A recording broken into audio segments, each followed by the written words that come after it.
El Ministerio Apostólico de Enseñanza y Predicación Rema Internacional presenta hoy la proclamación de las buenas nuevas de Dios para tu vida. El mensaje de ayer, el mensaje de hoy y el mensaje para la eternidad a los que tienen hambre y sed de la palabra de Dios. Un querigma de Dios para el que oiga, el que tiene oídos para oír. Escuche el dabar del Eterno a las naciones. Ahora es el tiempo para recibir el rema del Espíritu Santo a tu espíritu. Escuchemos con fe la memra del Señor para el alma. Bien, vamos a leer la palabra de Dios en el libro de los jueces. Libro de los jueces. Vamos a leer en el capítulo 3, verso 1 hasta el verso 5. Libro de Jueces, capítulo 3, verso 1 al 5. Vamos a leer la palabra de Dios en el nombre del Padre, del Hijo y del Espíritu Santo de Dios. Estas pues son las naciones que dejó Jehová para probar con ellas a Israel, a todos aquellos que no habían conocido todas las guerras de Canaán, solamente para que el linaje de los hijos de Israel conociese la guerra, para que la enseñasen a los que antes no la habían conocido. Los 5 príncipes de los filisteos, todos los cananeos, los sidonios y los heveos que habitaban en el monte Líbano, desde el monte de Baal Hermón hasta llegar a Amad. Y fueron para probar con ellos a Israel, para saber si obedecerían a los mandamientos de Jehová, que él había dado a sus padres por mano de Moisés. Así los hijos de Israel habitaban entre los cananeos, heteos, amorreos, fereceos, heveos y jebuseos, y todos los feos. Hagamos una oración.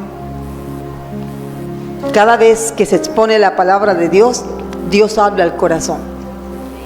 Y como decía la pastora Teresa, debo tener el corazón dispuesto, sensible, porque si no estoy sensible, si no estoy dispuesto a oír palabra de Dios, eso pasará de largo. Vamos a orar. Padre, gracias te damos. Gracias por tu palabra. Gracias por tu Espíritu Santo, con el que nos has ayudado a ser regenerados y a estar en ese proceso, Señor. Padre, en esta hora te damos gracias por tu presencia en este lugar y por la obra que has hecho en nosotros hasta el día de hoy. Te rogamos, Padre, háblanos por medio de tu palabra. Úsame como un instrumento para honra y alabanza de tu nombre. Ayúdanos, Señor, a ser transformados de día en día por medio de tu palabra. Grábala en nuestro corazón y ayúdanos, Señor, a entender los principios de la guerra espiritual. Ayúdanos, Señor, a vivir en victoria en cada campo que tengamos que enfrentar al enemigo. Ayúdanos, Señor, a vivir en libertad, a vivir en victoria y a vivir llenos de gozo por la obra que tu Espíritu Santo hace en nosotros. Muchas gracias, Padre. Muchas gracias. Sana las relaciones, sana las vidas, sana al que está herido, Dios. Ayúdanos, Señor, a hacer luz en medio de las tinieblas y sal de la tierra. Te lo rogamos, Padre, en el nombre de tu Hijo amado Jesús de Nazaret. Y toda presencia de las tinieblas se va en el nombre de Jesús de Nazaret. Y declaramos luz en este lugar. Fuego del Espíritu Santo. En el nombre de Cristo Jesús. Y decimos todos, amén. Tenemos un pasaje, Jueces capítulo 3, versos 1 al 5. En este pasaje tenemos a la nación de Israel tratando de ocupar la tierra que el Señor le prometió desde que salieron de Egipto. Tratando, porque todavía no la habían ocupado completamente. La tierra de Israel, Dios se la había entregado a Abraham, pero esto fue mediante un acto de fe, porque todavía estaban los heveos, cananeos, jebuseos, amorreos en la tierra. Además de los vecinos circundantes, o sea, había vecinos que no eran tan agradables, y dentro de la misma tierra que Dios le había prometido a Israel, habían personas que no honraban al Señor. Estas personas, para que tengamos una idea de lo que estamos hablando, algunos dicen que Israel era un pueblo pequeño, un grupo de personas que llegaron haciendo bulla y habitaron una tierra que era insignificante. No es así. La Biblia dice que la tierra que Dios le dio a Israel era una tierra de la cual manaba leche y miel. Son características que hablan de la riqueza que hay en esa tierra, todavía hasta el día de hoy, a pesar de ser una tierra que se ve como seca. Pero ya han pasado muchas cosas. Es una tierra donde se ha derramado demasiada sangre. Y todavía se sigue derramando sangre hoy. Esa era una tierra que algunos la describían con el huerto del Edén, por lo hermosa que era, llena de árboles verdes, montes, tierra muy fértil. ¿Qué significa una tierra que produce leche y miel? Esas dos características describen lo siguiente. Leche, buen pasto. El buen pasto hace que el ganado produzca buena leche. No cualquier leche, buena leche, leche con nutrientes. Es un pasto constante. Entonces, si una tierra produce buen pasto, ahora hay diferentes tipos de pasto. Hay una maleza que no sirve, que hay que arrancarla porque le hace daño a los animales. Pero esta tierra produce buen pasto. Por lo tanto, produce buena leche. Es como una forma retórica de explicar lo buena que es la tierra. Y lo otro que la tierra produce, según el Señor, es miel. Bien. La miel es señal de que hay muchos panales. Hay abejas. Las abejas son una señal de que la tierra es buena. Como la tierra es buena, ellas por eso construyen allí su panal, porque hay muchas flores. Y las abejitas, ellas tienen su especialidad. Ellas buscan las flores que les pueden ayudar a producir esa miel. Así que en Israel, lo hemos visto a través de los pasajes bíblicos, en cualquier lugar se formaba un panal de miel. Hasta en el cadáver del león que mató Sansón se formó un panal. Y cuando Sansón volvió a pasar y vio el cadáver del león y se dio cuenta que había un panal, cogió el panal y sacó de eso una adivinanza. Acuérdense que Sansón estaba un poquito descarriado. Bien, una tierra buena. Esa tierra la tenían los cananeos. Los cananeos eran descendientes ¿de quién?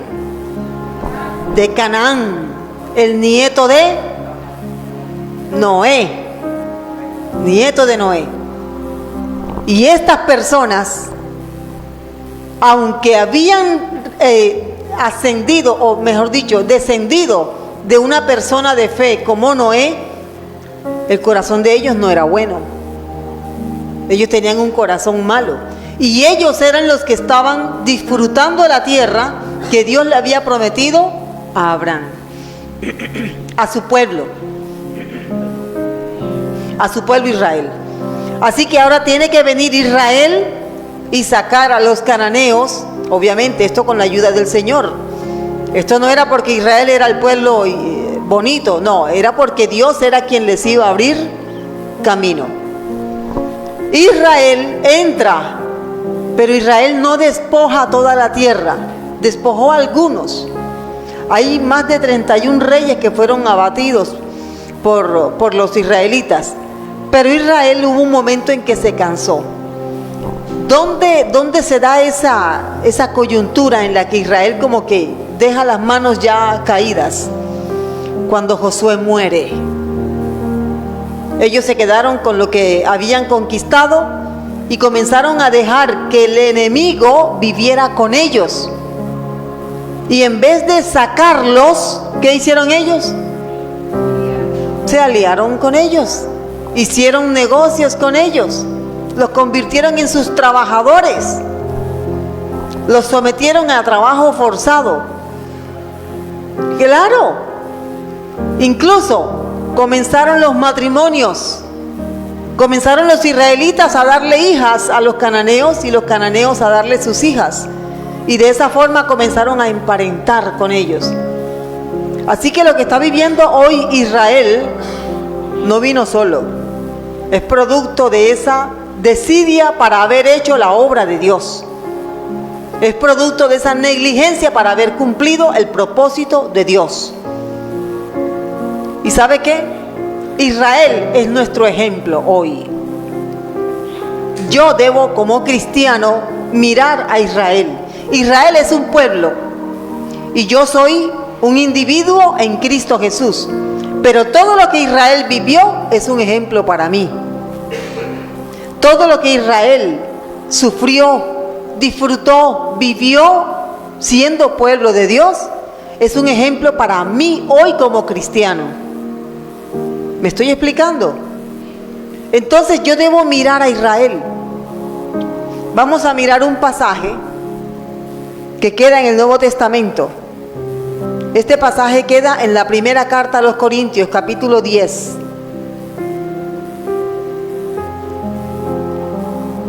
Aquí están. Vamos a leer los versículos 6 al 10.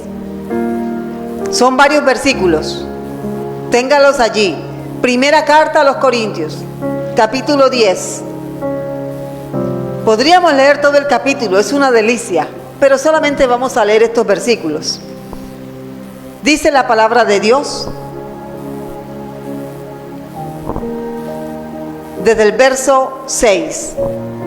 El apóstol Pablo viene hablando de Israel.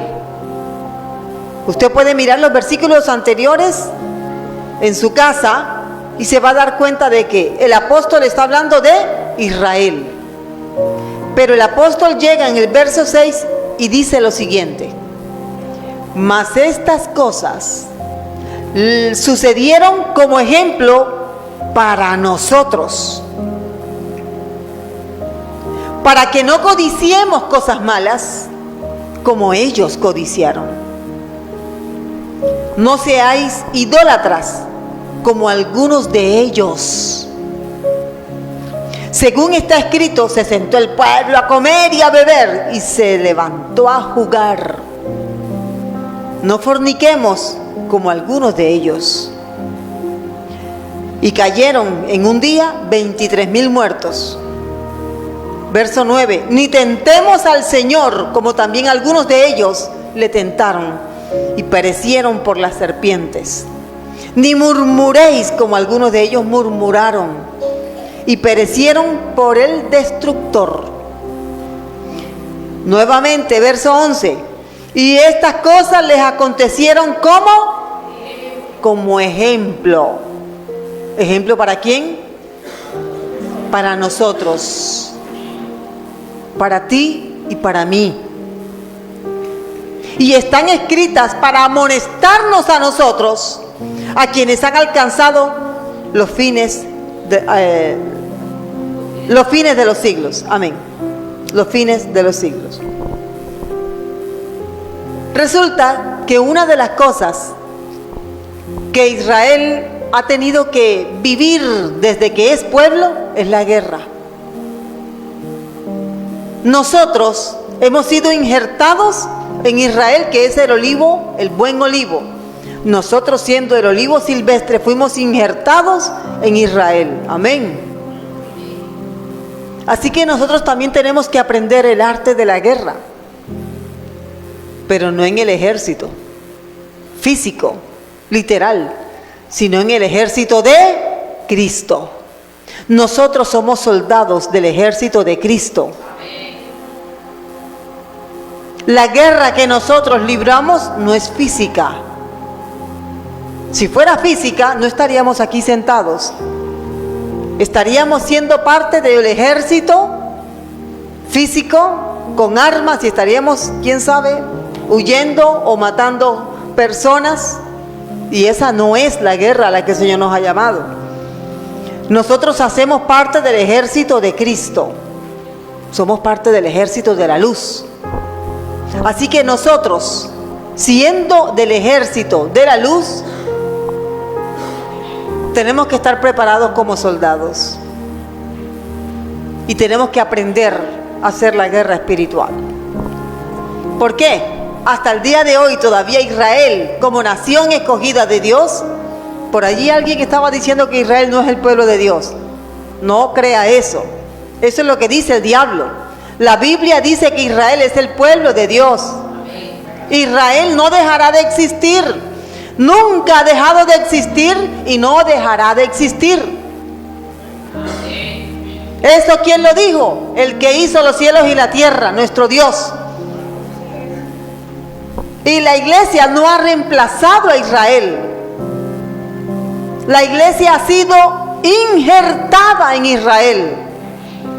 Y de los dos pueblos el Señor ha hecho uno solo. Estamos entendiendo, ¿verdad?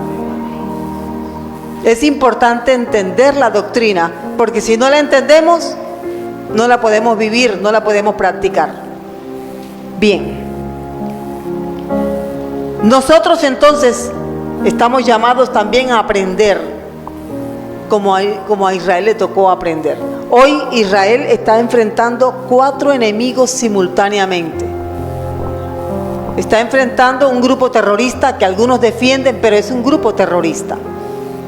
Queda en el sur de Israel, el grupo Violencia se llama. En español se llama violencia. Sí, señor. Significa violencia. Con eso se dice mucho, ¿verdad? Podemos entender mucho. Ojo con eso. Está enfrentando otro grupo que también su nombre significa algo de destrucción. Está enfrentando el norte, Líbano. Hay un grupo terrorista allí defendido por ellos, Hezbollah, y está enfrentando un enemigo que está un poquito más lejos. Los hutíes son los del sur oriente y ahora mismo está enfrentando a Irán. Irán, el antiguo imperio medo-persa o imperio persa. Si usted mira el mapa, usted debe ver el mapa. Me gustaría, Jenny, si podemos poner aquí el mapa de Israel hoy y cómo está rodeado, si es posible. Si no, tranquila. Usted ve el mapa de Israel, es una cuchillita. Tiene Arabia Saudita, tiene a Jordania, Irán, Irak, Líbano, Siria, Egipto. Todos esos países son grandes. Israel es pequeño. ¿Y sabe qué es lo que el enemigo dice? ¿Cómo hacemos para borrarlo? Es tan pequeño, lo podemos borrar. Así dice el Salmo 83. Ellos se confabularon, los enemigos de Israel se confabularon. ¿Y qué es lo que ellos dicen? Unamos fuerzas para que no sean nación, para que desaparezcan. Vamos a borrarlos del mapa. ¿Cuántos son aquí, iglesia? ¿Qué crees, que el enemigo no dice lo mismo de nosotros? Al enemigo le molesta que tú seas cristiano. Al enemigo le molesta que tú vengas a la iglesia. El enemigo se revuelve. No le gusta que tú leas la Biblia. Al enemigo no le gusta que tú cantes. alabanzas al Señor. Al enemigo no le gusta que tú des testimonio a otros de lo que Cristo está haciendo en ti. Al enemigo le molesta que tú seas cristiano. ¿Por qué el enemigo no mata a los cristianos? Porque Dios no se lo permite. Pero si el enemigo pudiera, lo hiciera.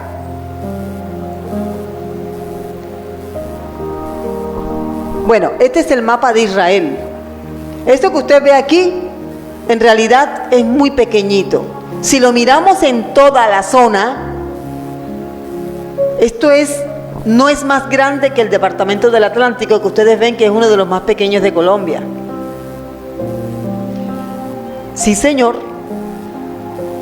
Israel es una cuchilla delgadita.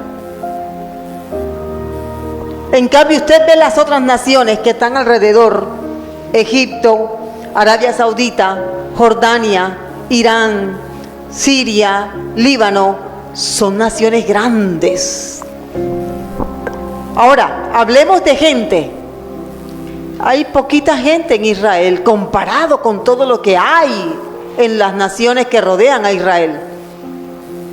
Y no han podido. Pensemos y hablemos de una manera clara y que todo el mundo lo sepa. ¿Por qué Israel no ha sido destruido por sus enemigos? Porque Dios está del lado de Israel.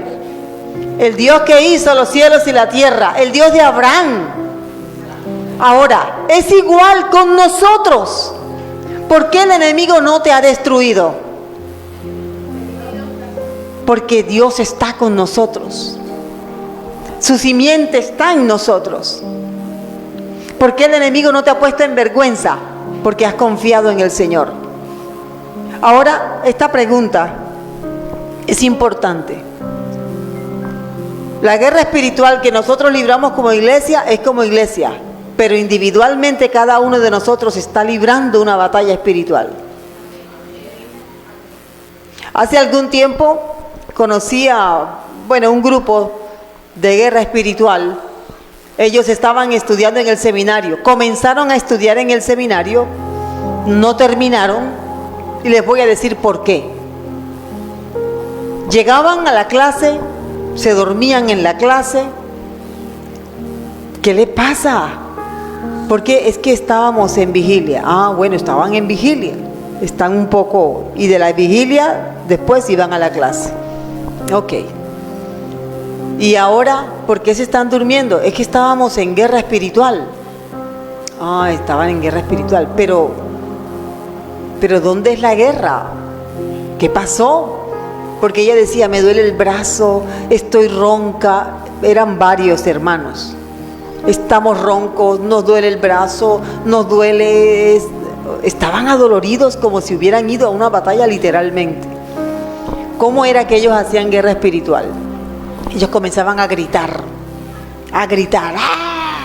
Satanás, te echamos en el nombre de Jesús. Y gritaban, y entonces le daban puños al enemigo, y le daban golpes, y luchando, y sudaban, y se quedaban con la voz así toda ronca. Pero no daban ofrendas. No eran fieles con sus diezmos. Como se cayera en la lengua de alguna de esas personas, ay.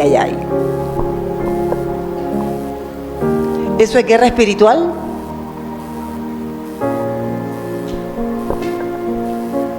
Eso no es guerra espiritual. Eso es un alboroto. Y a mí lo que más me asombró es que llegaran cansados porque habían estado en batalla espiritual. Aunque no estuvieran en vigilia, llegaban cansados, afónicos. Y eso es lo que muchas iglesias entienden que es guerra espiritual. Incluso una iglesia donde en cada culto hay una manifestación demoníaca. Y si no se manifiesta un demonio, ahí no estaba Dios. No entiendo. Se manifestó fue el demonio.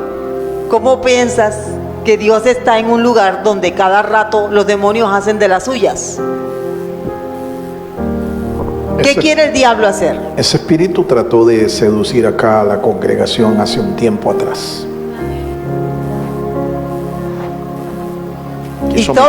Quiso meter a la iglesia en ese mismo mover espiritual falso. Sí. Pero bueno, ahí estuvimos haciendo resistencia. En estos lugares, mucha gente va a ver cómo se le manifiesta el demonio a otro. Y les gusta. Y viste. A eso es a lo que van. Entonces, ay, hoy no se manifestó ningún demonio, el culto estuvo aburrido. Porque ya eso es fanatismo. Tenemos que aprender entonces. ¿Por qué? Porque precisamente los demonios quieren sabotear los cultos. Y ellos lo hacen así. Los demonios tienen miles de años viviendo aquí con el hombre. Cuando ellos hacen eso, ellos están haciendo su fiesta. Ahora, eso no quiere decir que puede pasar en alguna ocasión. A nosotros nos pasó. En pleno culto la persona quedó como dormida y se manifestó el demonio en plena alabanza. Y echamos el demonio y yo creo que muchos no se dieron cuenta. Pero no detuvimos el culto, detengan todo porque hay que echar fuera el demonio. Eso no se hizo. El culto siguió normal. Ahora, ¿qué hace uno en caso de que la persona comience a revolcarse, a dar vueltas? ¿Qué hay que hacer? ¿Quién me dice? Lo hemos aprendido. Hay que sacarlo. En este caso, le toca a los netineos sacar a la persona, llevarla aparte y echarle fuera allá al demonio. ¿Por qué no lo pueden echar? Si la palabra de Dios dice que a todos los que creen en su nombre, todos los que creen, echarán fuera demonios.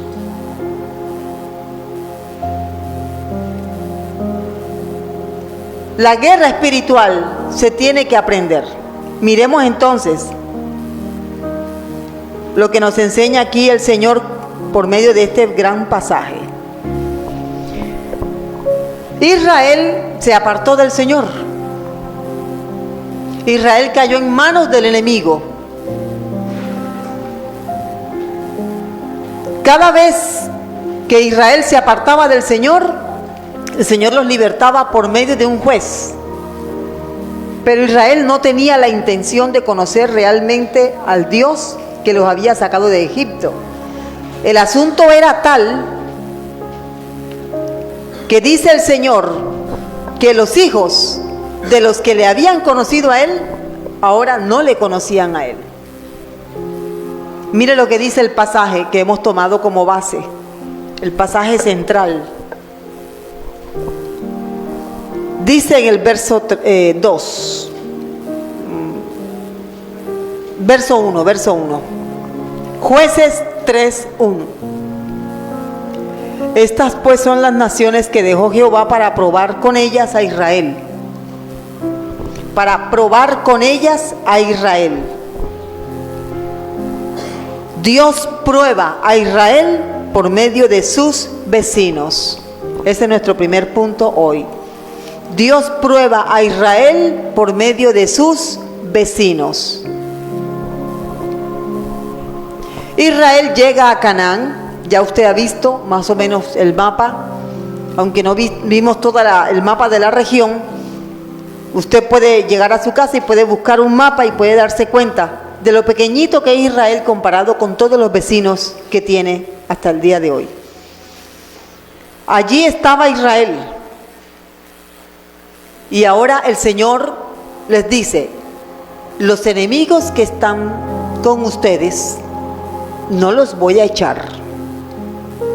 Ahí se van a quedar. Y los voy a usar como una prueba para ver si ustedes me son fieles a mí. ¿Sí sabemos, estamos entendiendo lo que está pasando? Israel no echó a los enemigos. convivió con ellos, los aceptó. El Señor les dijo: echen, quemen todos los ídolos que hay allí, destruyan todos los altares, todos los lugares altos. Pero Israel no hizo eso. Fueron desobedientes. Y siguieron procreándose, reproduciéndose, pero la generación que había estado con Josué en la conquista de Canaán había muerto. Y como que la condición de vida era tan difícil que ellos no tuvieron el tiempo para sentarse con sus hijos y decirles: nosotros somos el pueblo de un Dios que nos sacó de Egipto con mano fuerte. Así que todos esos niños crecieron sin saber de dónde venía el pueblo del cual ellos eran. ¿Y qué hace el Señor en este caso? Vamos a educar a esta generación. ¿Cómo? Vamos a enseñarles cómo es que se vive en este ambiente. Y eso es exactamente lo que Dios también quiere hacer con nosotros. Quiere enseñarnos y quiere probarnos. Hay otro ejemplo de una prueba que Dios puso, porque Dios puede hacerlo. Nosotros no debemos probar a las personas, pero Dios sí puede hacerlo. Cuando Dios hizo a Adán y a Eva, puso en el huerto del Edén un árbol. Ese árbol, dice la Biblia, que estaba en el centro del jardín. Y en ese árbol se trepó un animal. Dice la Biblia que era la serpiente. Para Satanás resultó ser la más eficiente, la más astuta. Se dejó usar la serpiente. Y la serpiente hizo amistad con Eva. Y fallaron a la prueba. ¿Qué le dijo Dios a Adán? Adán, de todos los árboles que están en el jardín pueden comer, pero del árbol que está en medio, del árbol del conocimiento del bien y del mal, de ese árbol no comas. Alguien preguntaba en una clase: pero si Dios sabía que ellos iban a pecar, ¿para qué les dio la prohibición? Es que hay cosas que Dios necesita que nosotros mismos las veamos. Dios sabía que ellos iban a fallar, pero ellos también tenían que ver, tenían que aprender y tenían que ser enseñados por Dios. De la misma forma Dios hace con Israel. ¿Qué le dijo a Israel? Le dijo: estas naciones están aquí para ponerte a prueba. Las dejó Jehová para probar con ellas a Israel. Jueces 3:1. Eso quiere decir que nosotros también nos vamos a ver rodeados de personas, situaciones, circunstancias que en algún momento estoy segura que has dicho: ¿por qué Dios permitió esto? ¿O por qué Dios no se lleva a ese vecino tan incómodo lejos de aquí? Y nos sentimos como que con el derecho de darle órdenes a Dios, ¿verdad? ¿Y por qué Dios no se lleva? ¿Y por qué Dios no hace? ¿Y por qué Dios no actúa? Según el pasaje que tenemos aquí, ¿por qué Dios permite esas incomodidades? ¿Quién me dice? Para probarnos. Ese jefe incómodo, vamos a llamarlo, ese filisteo incircunciso, está ahí. ¿Sabes para qué? Para probarte. ¿Me estoy explicando? Esa persona incómoda en tu trabajo, o en tu casa, o en tu vecindario, ese cananeo o esa cananea, ¿por qué está ahí? ¿Con qué objetivo Dios no lo quita de una vez? ¿Para qué? Para probarnos. ¿Qué es lo que Dios quiere con esta enseñanza que le está dando a Israel? ¿Qué es lo que Dios quiere probar? Que nosotros aprendamos sus mandamientos. Mírelo, dice aquí.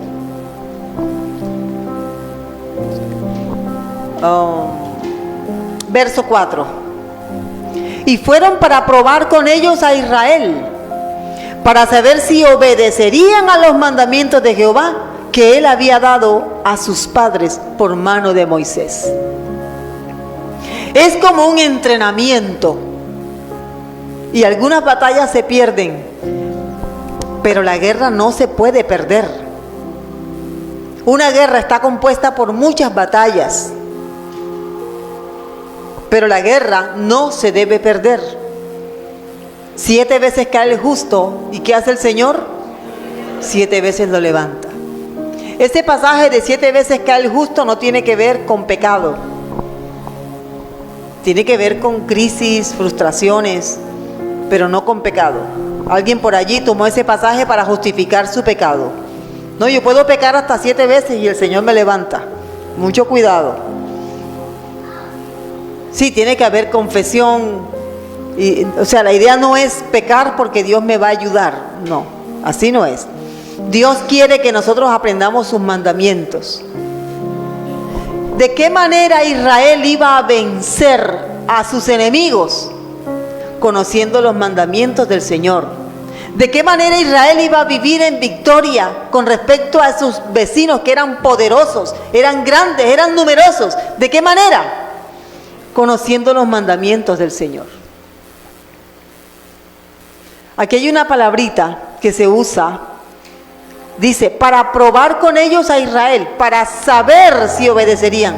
Dios todo lo sabe. Es para que ellos tuvieran la obligación de ir a la palabra.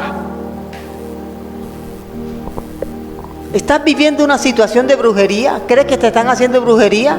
Ve a la palabra. ¿Crees que te están traicionando, te están engañando? Ves a la palabra. Si Adán y Eva, en vez de haber obedecido el consejo de la serpiente, hubieran esperado al Señor, tal vez hoy las cosas para nosotros también serían muy distintas. Pero ellos no fueron al Señor, sino que escucharon el consejo de la serpiente. ¿Estamos aprendiendo? Nosotros vamos a ser sometidos a situaciones incómodas. Personas que no entienden, personas que el enemigo los usa para atormentar a los hijos de Dios. Y Dios lo permite. Es importante que entendamos eso. Aquí están los 5 príncipes de los filisteos, los sidonios, los cananeos, los heveos.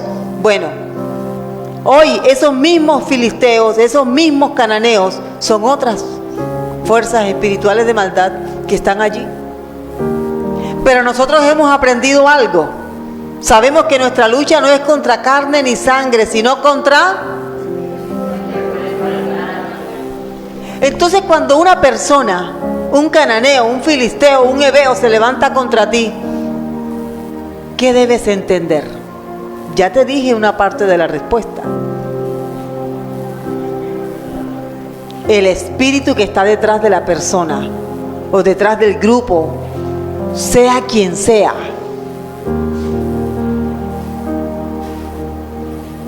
¿Cuál es el deseo de nosotros? Señor, quítalo. Esa vecina, quítala. Pero Dios no actúa así. ¿Por qué Dios permite que ese filisteo o esa filistea esté allí? ¿Por qué?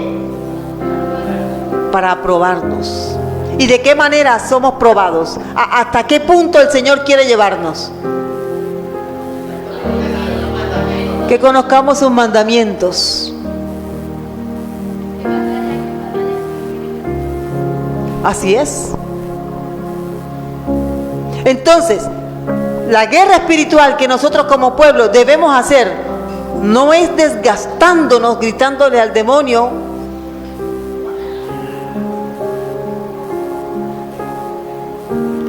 sino conociendo la palabra de Dios, conociendo los mandamientos de Dios. En este pasaje, el Señor habla de mandamientos, órdenes. Es un pasaje que nos habla de una orden militar. la palabra mitzvot que se usa aquí tiene que ver con un sentido como de milicia. Porque están los decretos que tienen que ver como con un rey. Están los hukim que tienen que ver con preceptos que son jurídicos. Pero estos tienen que ver como con una milicia. O sea, si yo quiero ser una persona que vive en victoria espiritual, yo debo conocer lo que el Señor, como mi general, me quiere enseñar a través de su palabra. ¿Qué es lo que una persona, voy a dar un ejemplo con una persona que tiene una crisis económica? La persona tiene una crisis económica. Pensemos por un momento, ¿qué es lo primero que piensa la persona cuando tiene esa crisis? ¿A dónde va? A prestar dinero. Yo pregunto, ¿el Señor dice que eso es lo que hay que hacer? Eso no es lo que hay que hacer. Pero eso es lo que la mayoría hacen. Porque no hay confianza en que el Señor va a proveer. Ahora, cuando hay una crisis económica, además de no hacer un préstamo, la Biblia me dice que yo tengo que ir a la presencia del Señor, tengo que humillarme delante del Señor y tengo que hacer ayuno. Es obligatorio. Por medio del ayuno, nadie se va a enterar. El Señor te va a guiar y te va a decir, mira, esto es lo que está obstruyendo aquí. Una de las cosas que me tocó enseñar a mí en el Congreso, en muchas ocasiones los dineros retenidos es por deshonrar a los padres. Cuando se deshonra a los padres, el dinero se acaba. Cuando se irrespeta a los padres, cuando no se les da la honra, cuando no se les obedece, Dios cierra la llave del dinero. Se corta la bendición. Entonces, una forma de hacer guerra espiritual es honrando a mi papá y a mi mamá, si están vivos, y si no, los recuerdo con respeto. Los honro. ¿Estamos entendiendo? ¿Eso dónde lo aprendo? En la palabra de Dios. Esos misbot, eso es una palabra hebrea, son traducidos de una manera correcta como instrucciones. Y eso es lo que un comandante en jefe de un ejército le comunica a sus dirigidos. Instrucciones de guerra. Amén, así es. Entonces, teniendo todo esto en cuenta, en primer lugar, Dios prueba a Israel y lo hace también con nosotros. ¿Estás viviendo alguna situación incómoda? ¿Estás esperando algo que no llega? Dios te está probando y lo va a hacer con esa persona. De esa forma Dios nos prueba.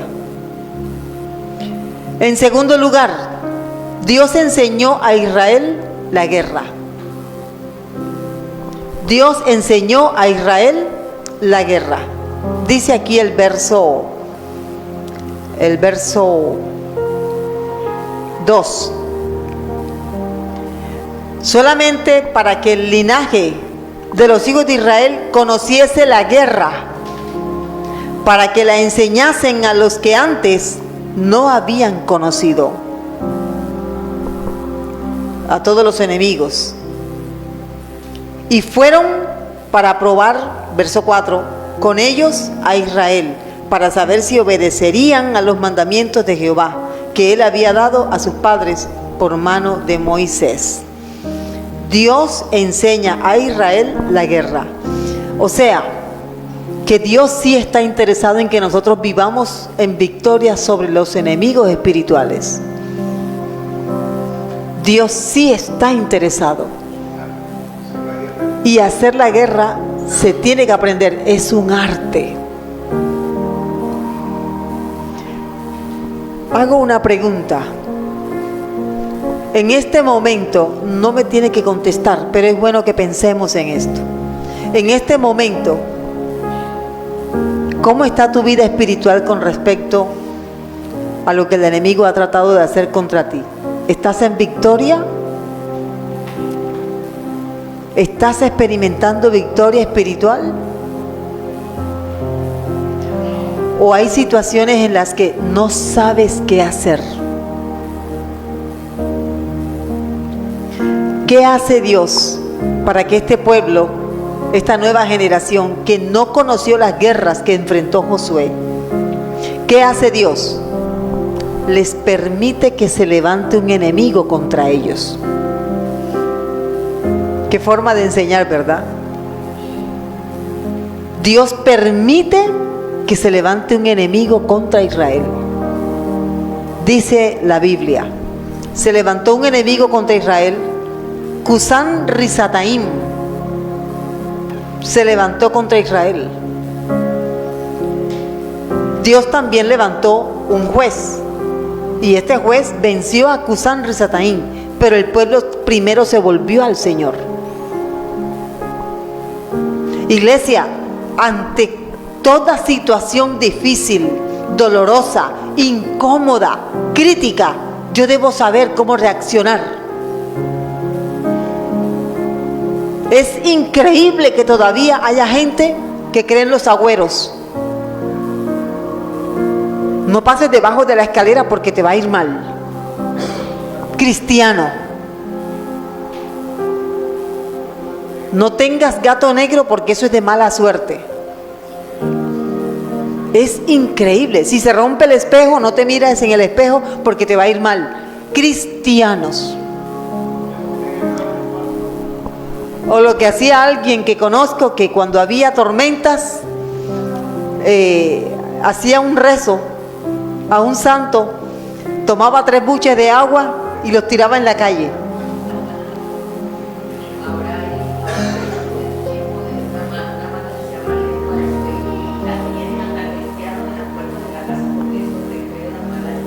Santo Dios. ¿Cómo una persona que dice que ha creído en Cristo, que es el Rey de Reyes, Señor de Señores, que venció la muerte, tiene fetiches? Agüeros. Pobre mariposa la matan porque es de mal agüero. No hay agüero para Israel, dice la Biblia, porque Israel sabe hacer guerra espiritual. Ahora, enseñar la guerra espiritual. Israel hoy es un país pequeño, poco numeroso. Dios le dijo a Israel, ¿qué nación tiene un Dios como este? Pareciera que Dios habla así. ¿Qué nación tiene un Dios que te vence, que te ayuda a vencer, siendo tú más pequeño que tus enemigos que son más poderosos que tú? ¿Qué nación tiene eso? Como diciéndole, Israel, tú tienes motivos para sacar pecho, para gloriarte. Tienes un Dios que te ayuda a vencer todas las batallas de tus enemigos que son más poderosos que tú. Todos los enemigos de Israel son más poderosos que Israel. La canción que cantaba nuestro hermano ahora comenzando tiene un pedacito que dice, tenemos un enemigo que es más poderoso que nosotros, pero lo dice con otras palabras. Nosotros contra el diablo no podemos hacer nada. El diablo es mucho más poderoso que cualquier ser humano. Lo poderoso que hay en nosotros es Dios. Él, por medio de su Espíritu Santo, nos da la victoria.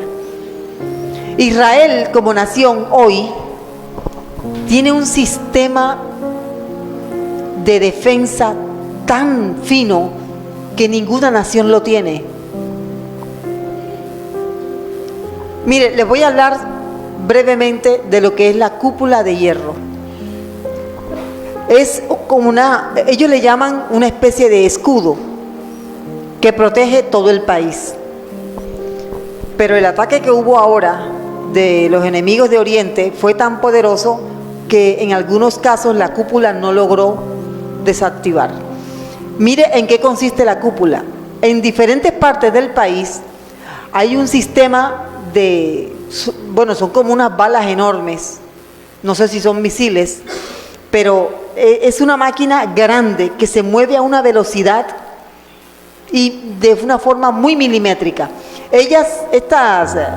Estos caparazones detectan el misil que viene de donde venga y lanzan una bomba, un misil, digo yo que es otro misil, y revientan el misil enemigo en el aire. Bueno, hay ocasiones en que mandan hasta 100 misiles, el enemigo manda hasta 100 misiles. Y la cúpula a todos los desactiva, los explota en el aire. ¿Qué cae en tierra? La basura, ya los artefactos inservibles. Eso se llama la cúpula de hierro de Israel. No lo tiene nadie. Pregunto, ¿enseñó o no enseñó Dios a Israel a hacer la guerra? Los enseñó. Mucha de la tecnología militar que tiene Estados Unidos es gracias a Israel. Mucha de la tecnología de última generación que tiene Israel o que tiene Estados Unidos es gracias a Israel.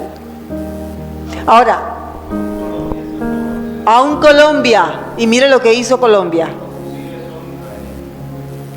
y son de alta precisión, una cosa asombrosa.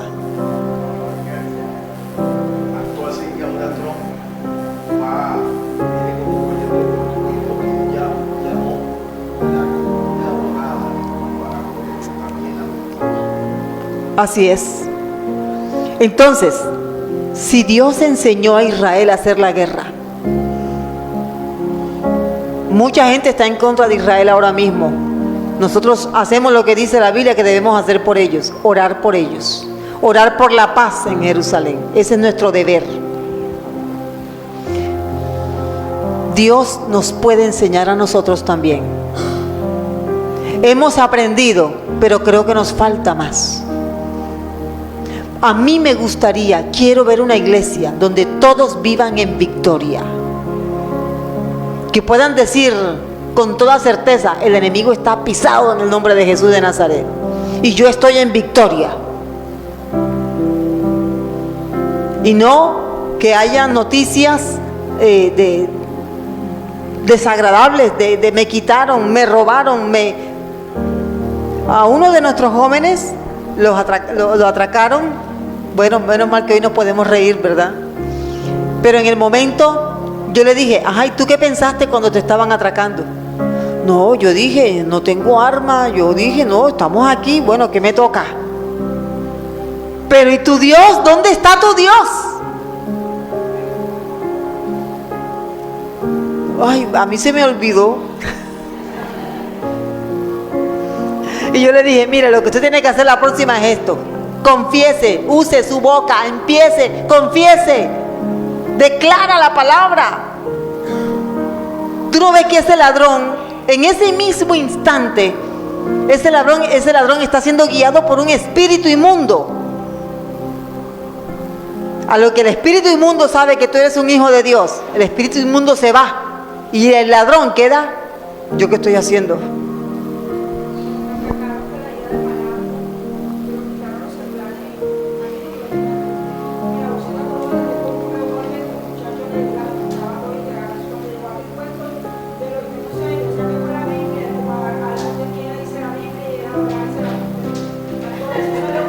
¿Vio?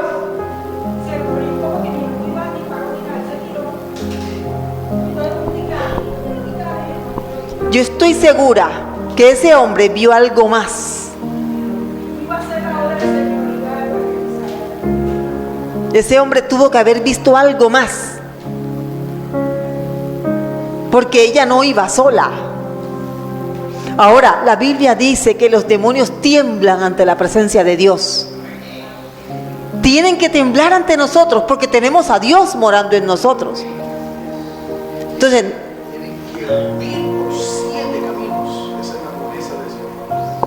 Entonces, no es posible, no está bien que una persona, un ladrón, un delincuente nos atraque. Señor, guárdanos, que no tengamos que enfrentarlo. Tú hablas lengua, habla lenguas, repréndelo en el nombre de Jesús de Nazaret. Ahora, no estoy aquí diciendo que retengas, que protejas el celular o porque el celular no es lo importante. Aquí lo que importa es tu vida, tu integridad física. Eso es lo que importa. Pero yo estoy segura que el ladrón no se lleva nada cuando se da cuenta que contigo está uno que es más poderoso. A menos que se haya abierto una puerta. Eso es muy cierto, pastora. Entonces, Dios enseñó a Israel a hacer la guerra. Nosotros tenemos que aprender. Y esta es apenas nuestra primera lección. Tenemos que aprender. Porque hacer la guerra espiritual no es gritarle a un demonio y grita y grita y grita y grita y desgargantándose allí y de pronto ni siquiera un demonio. Hay otras formas correctas de hacer guerra espiritual. Uno de los campos de batalla más atacados, ¿sabe cuál es? La mente. La mente. Y aquí, cuando tú estás en la iglesia, de pronto tú piensas, como estás en la iglesia, estás reunido aquí con todos los hermanos, el enemigo no te va a mandar dardos. ¿Por qué crees que le llama dardos? Te los tira de lejos. Son flechas. Y estás aquí sentado, pero empezaste a pensar en otra cosa, porque es que la idea es que no seas bendecido. La idea es que no te edifiques, porque si no te edificas, te pueden destruir más fácilmente. Y no le vamos a permitir eso al enemigo. Entonces, Dios nos está enseñando. Cuando vienen pensamientos de abandono, pensamientos de tristeza, pensamientos de dolor, podemos reemplazar eso con pensamientos, los pensamientos que dice el apóstol Pablo, pensamientos buenos, pensamientos que vienen de Dios. De pronto tú te sentirás, mira, comienza a practicar esto. Si comenzaste a pensar algo que tú sabes que no está bien, comienza a recitar la palabra de Dios. Comienza. Ahora, ¿qué versículo te sabes de memoria? No, ninguno. Estás mal, porque tienes una pistola sin balas. ¿Sabe qué dijo el Señor? Si mis palabras permanecen en vosotros, seréis verdaderamente mis discípulos. Si mis palabras permanecen, las memorizamos. A eso se refiere el pasaje. Seréis verdaderamente mis discípulos. Pero si tú sabes que Dios es bueno, pero tú no te sabes ningún pasaje bíblico, empieza. Todos los días memoriza uno. Todos los días memoriza un pasaje bíblico, un versículo. Empecemos por uno. No matarás. Ahí tenemos uno. ¿Quién no se lo aprendió? Adelante. Quiero hacerles un aporte sobre esto de memorizar, ¿sí? De hacer que la palabra de Dios more en abundancia en nosotros. Esto se lo voy a decir porque hay mucha gente que me ha dicho a mí, aquí y fuera de este lugar, me ha dicho: pastor, lo que pasa es que usted tiene una memoria que usted se acuerda de todo.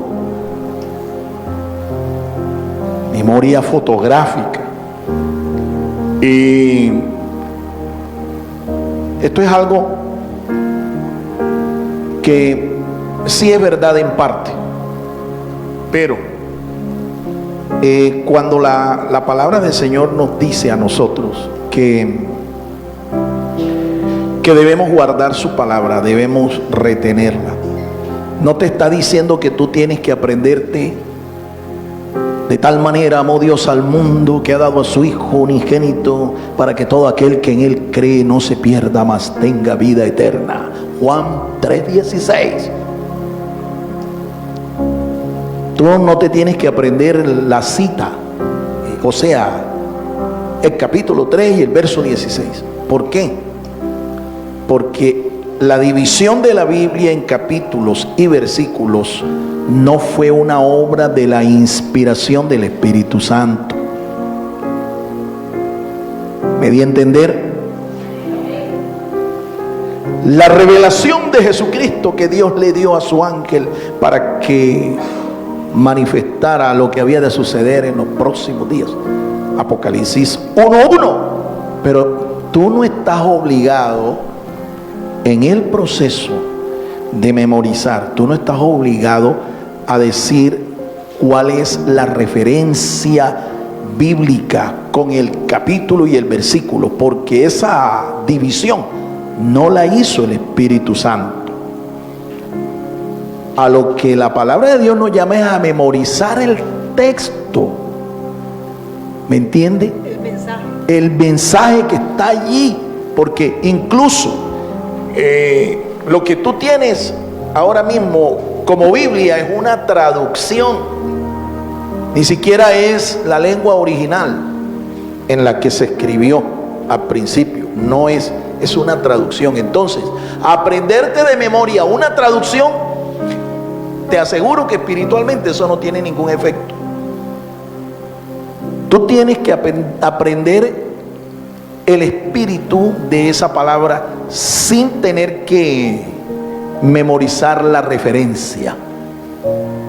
Los escritores sagrados del Nuevo Pacto hicieron mención de muchos pasajes del Antiguo Testamento, y tú no ves que ahí está escrito, como dijo el Señor allá en Deuteronomio 5. Pablo no hace eso, ni Juan, ni Pedro. Ninguno de los escritores sagrados del Nuevo Pacto, cuando hicieron mención de pasajes del Antiguo Pacto, que muchos pasajes ellos mencionaron, ellos no mencionan allí, no está escrito, como dijo el Señor allá, no. Algunos incluso solo mencionan es el libro donde está, o el autor del libro, como dijo Moisés, como dijo David. No sé si me hice entender. Eso nos ayuda bastante, porque hay mucha gente que no se acuerda ni cuántos años tienen. Llega un momento, después de los 40, sobre todo, algunas hermanas, ¿no? Después que pasan de los 40, ellas no se acuerdan ni cuántos años es que tienen. Yo tengo una amiga que ella, ¿cuántos años es que yo tengo?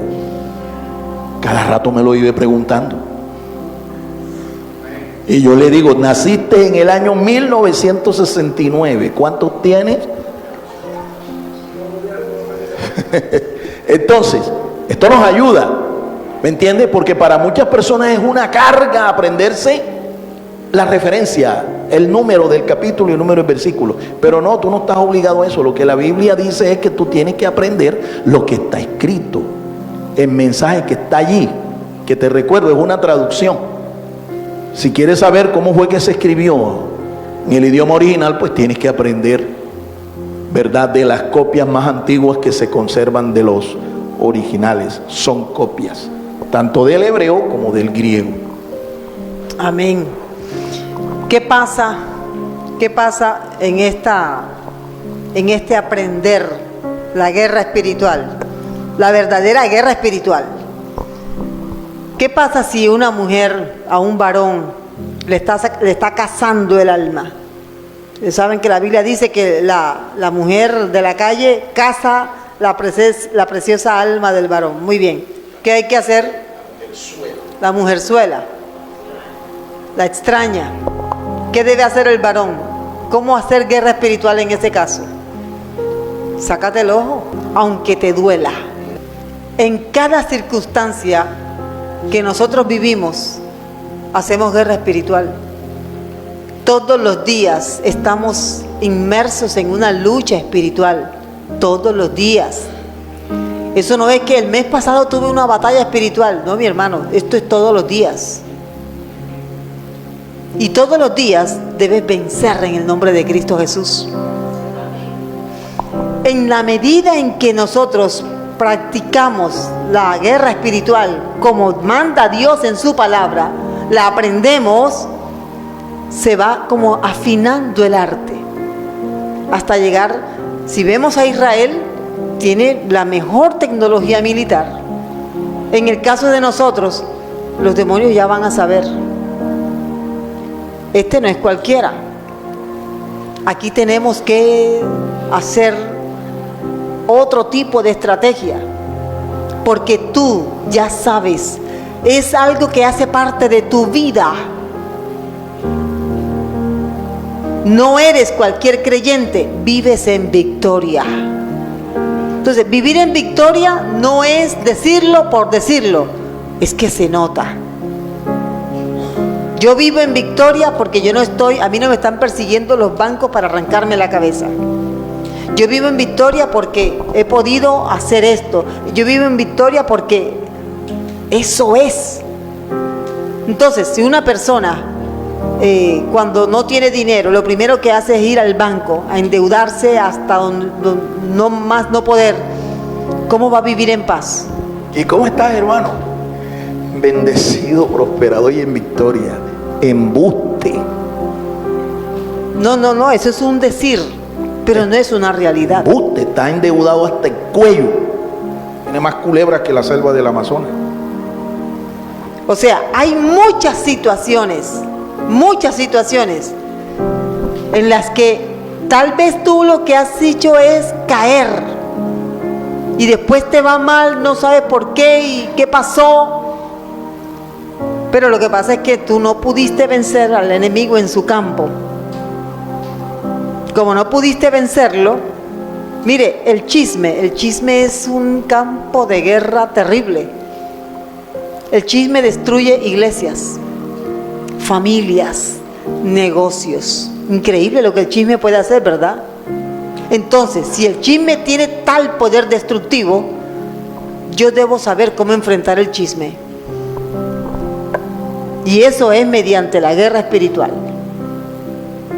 Para poder vivir en victoria, mis hermanos. Vamos a ponernos sobre nuestros pies. Así que vamos a aprender. De pronto usted dirá, bueno, ya yo sé algo. Bueno, vamos a pulir lo que sabemos. Porque te vas a encontrar en situaciones donde vas a tener que hacer lo correcto. Y hacer lo correcto es un arma de guerra espiritual, ¿oyó? El solo hecho de usar la palabra de Dios, la espada del Espíritu, eso es guerra espiritual, hermano.